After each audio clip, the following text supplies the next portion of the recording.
Welcome. I'm Leslie Canham. I'm Mary Gavoni. I'm Linda Harvey. I'm Olivia Wan, and together we are the Compliance Divas. Have you or someone you know had ransomware in their practice?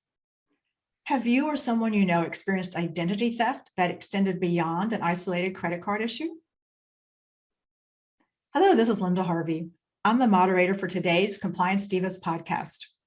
We bring clarity and simplicity to compliance by navigating the regulatory world to keep you on course.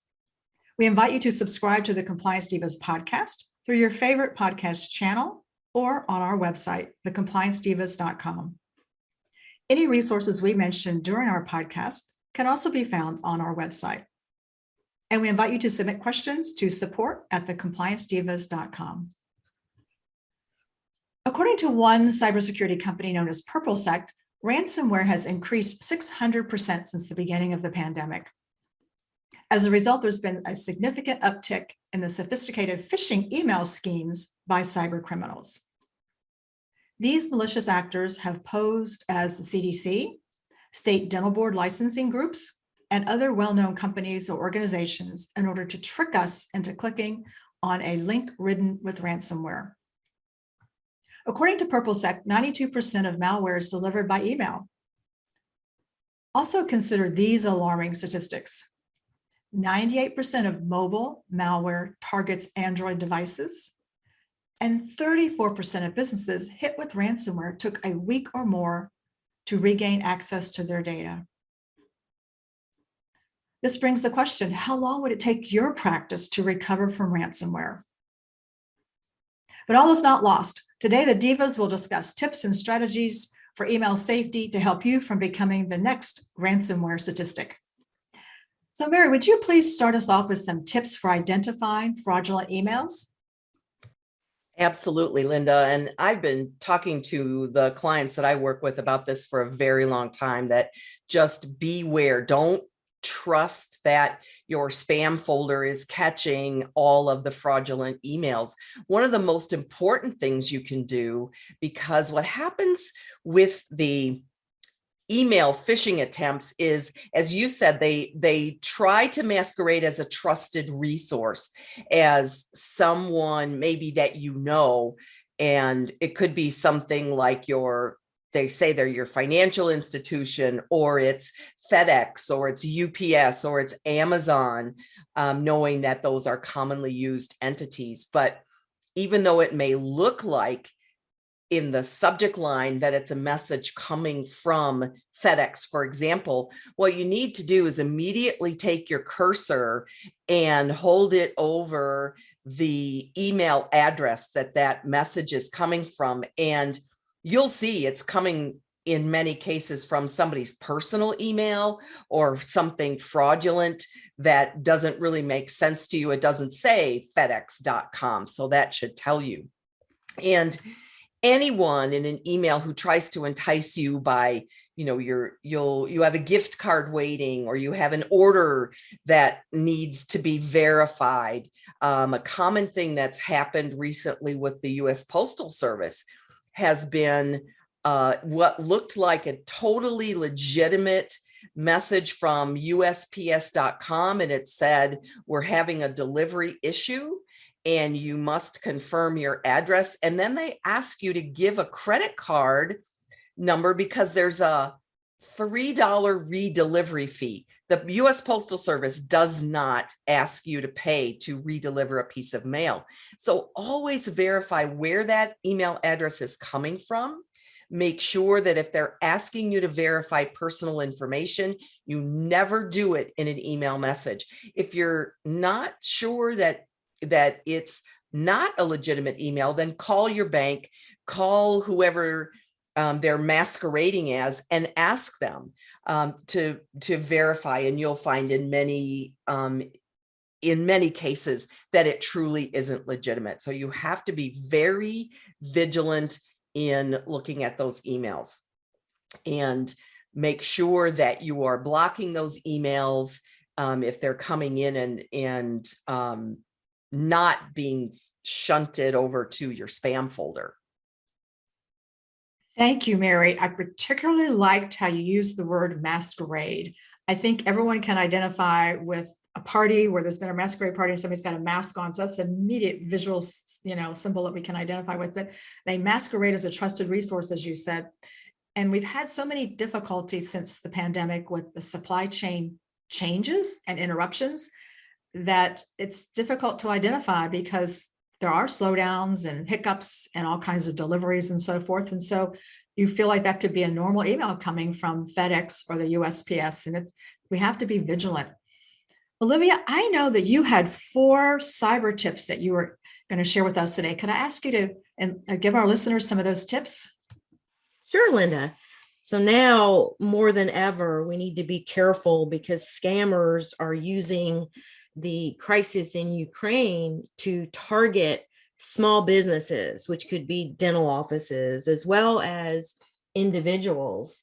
So there are several ideas on preventing a phishing email. For example, never click on links or attachments in the email body or message that asks you to donate money and that it's urgent. The email might appear that it's a donation to relieve the Ukraine people, and it is not.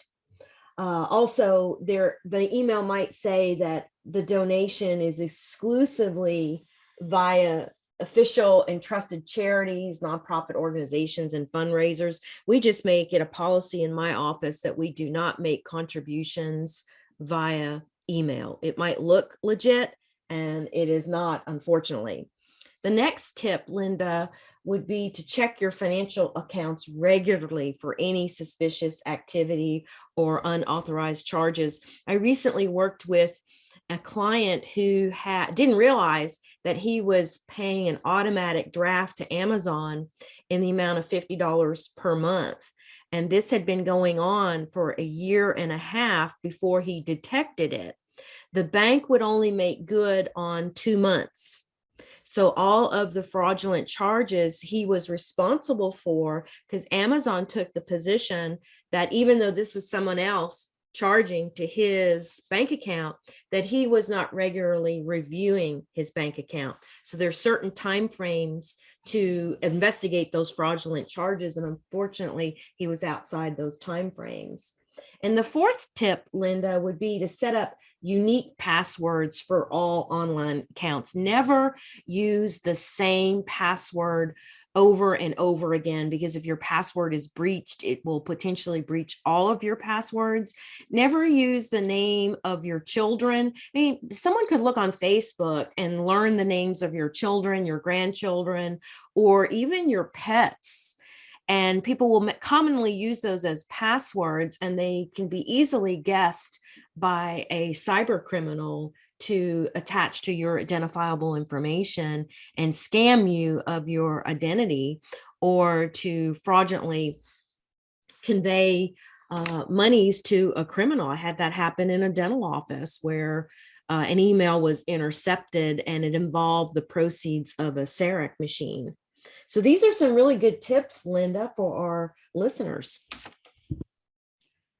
Thank you, Olivia. I really appreciate how you stress not using the same password. I think that's an ongoing reminder in our lives. It's just natural for people to want to have something easy to remember and say, well, I haven't been hacked yet and I've kept the same password for a year and a half, but we just can't make that assumption. I'd like to make our listeners aware of the fact that there is free software online where someone can begin to just hack passwords and even just to wreak havoc in someone's life or business. Another tip you mentioned, Olivia, that really resonated with me was being vigilant of your accounts, your credit card accounts. How many times do we just pay a credit card statement that comes into our home and we don't look at everything that's been charged? And that's particularly true in an office credit card account. It may be looked at, it may not be looked at, but it's sent right over to the bookkeeper or the CPA to pay the bill, and no one is checking it along the way. So I could see where, with your example, a charge could be there for a very long period of time that's erroneous and nobody catches it. So great reminders, Olivia. Leslie, there are some other ways I'm sure that scammers can try to trick us because they are pretty crafty with their social engineering. What can you share with us today? Linda, there's something called smishing, which is like an SM in front of the word phishing with a PH. And it's quite concerning to me because smishing is a phishing cyber attack that's carried out over a mobile text messaging device, such as your cell phone. So victims are deceived into giving sensitive information to a disguised attacker, and SMS or short message service phishing can be assisted by malware or fraudulent websites. It occurs on many mobile text messaging platforms, including non-SMS channels like data-based mobile messaging apps. So as the definition suggests, it combines SMS or short message service, better known as texting, and phishing to further define smishing. And it's categorized as a type of social engineering attack that relies on exploiting human trust rather than technical exploits. So when a cyber criminal phishes, they send fraudulent emails that seek to trick the recipient into clicking on a malicious link. And it simply uses a text message instead of an email. So it's the same concept as what Olivia was talking about. And really, the bottom line is that cyber criminals are out to steal your personal data, which they can now use to commit fraud or other cyber crimes. And they can get your money, or if you use your phone at work, which many businesses do have employees using their own smart devices for business purposes, they can actually attack your company's business. And they use that again with malware and malicious websites. Now, today, more and more people using their smartphones, now we have not only a personal threat, but also, if you use it at work, a business threat. So smishing works like this. It's deception and fraud. They're the core components of any SMS phishing attack, as the attacker assumes that an identity that you might trust, then you're more likely to succumb to their request. And there's actually three components for social engineering principles that allow smishing attackers to manipulate a victim's decision-making. One is trust, because they pose as a legitimate individual or organization, and that lowers the target's skepticism. And they're also sometimes a more personal communication channel through text messaging, which also lowers a person's defenses against threats. The next social engineering principle is context, using a situation that could be relevant to targets that allows an attacker to build an effective disguise or masquerade, as we had said earlier in the podcast. And the message feels personalized, which helps it override any suspicion that might be spam. And then the third principle is emotion. By heightening a target's emotions, an attacker can override their target's critical thinking and spur them into taking action, like clicking on a URL link or disclosing private information. Sometimes I know I feel pressure when I get a message that tells me that that there's a purchase that was made, and I know that I didn't make that purchase. My natural inclination is to follow up on that immediately, say, hey, wait a minute, I didn't spend that $1,100 on golf clubs. This is definitely not me, but that's what the hacker wants me to do. And they're really depending on me to be a person that is busy, and I use my social phone, my social media, or my text messaging on the fly through my cell phone. So I might not stop to take a minute, to take a beat, to just think about what the message is really about. And so that really lowers my defenses and makes me a better target. Linda? Boy, Leslie, that is wonderful information on smishing. Olivia, did you have a contribution on that topic? I just wanted to add that it's so coincidental that we're talking about this, because I just received one a few days ago from Wells Fargo, and it said, your online banking has been locked due to unusual activity. Please log into your account it gives the link, or visit the nearest Wells Fargo branch. Well, I don't have a Wells Fargo account. But if I did have one, how enticing or reactive someone would be to click on that link to defend the activity on your account. So more and more we're receiving these. Olivia, that's too funny because I do happen to have a Wells Fargo account. So I think you got my smishing text. Okay. Please forward that to me. Terry, did you have a suggestion or a comment? Same thing. I've been getting smishing messages from Xfinity internet cable service, which I used to have when I lived in Michigan, but I don't have it now. And when I got the first one, it was about your service technician's going to be here right away. And please, verify your address. And I actually called Xfinity and said, I think somebody's put my phone number in, or their phone number in incorrectly, because it was still my area code and all that. And they said, okay, fine, we'll correct that. But now it's continued. The last ones have been, go online now to update because your service is going to be disconnected. So I just simply blocked those messages. Which is what I would recommend. Go in and into your settings on your phone and block that number from contacting you. Now, the smishers or the spammers will try to override and just use another number, but at least you can make some sort of attempt to block those. Mary, that's an important point about blocking. And I've done that all the time as well. However, now they're starting to use an email. If they text you from an email account, you can't block that, as you already know. So I want to remind our listeners that all you can do is delete it. And as we're all been saying, do not respond. Leslie, when I was thinking about the smishing that you were talking about, it reminded me that it doesn't matter whether the bad actor has your phone number or not. They can simply put together a random series of numbers and start targeting people.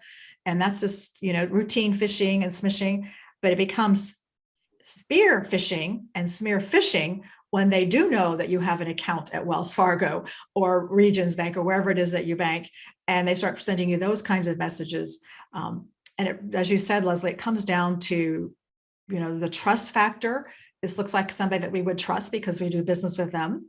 And it pulls on our emotions like curiosity or, oh no, it's not me. I didn't do that. And we become defensive. I got to rebut that.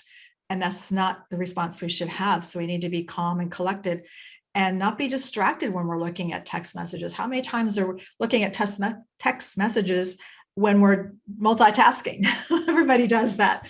So it's a fact of life. We entertain ourselves on our phone when we have a few minutes or we're checking on things and we're maybe distracted. So it's important that we stay vigilant because this really happens more frequently than we realize. And it happens on a large scale, even in dentistry. There's been several large dental groups last year and this year that have had email phishing incidents or unauthorized people that have gotten into their database, and perhaps it was through an email attempt.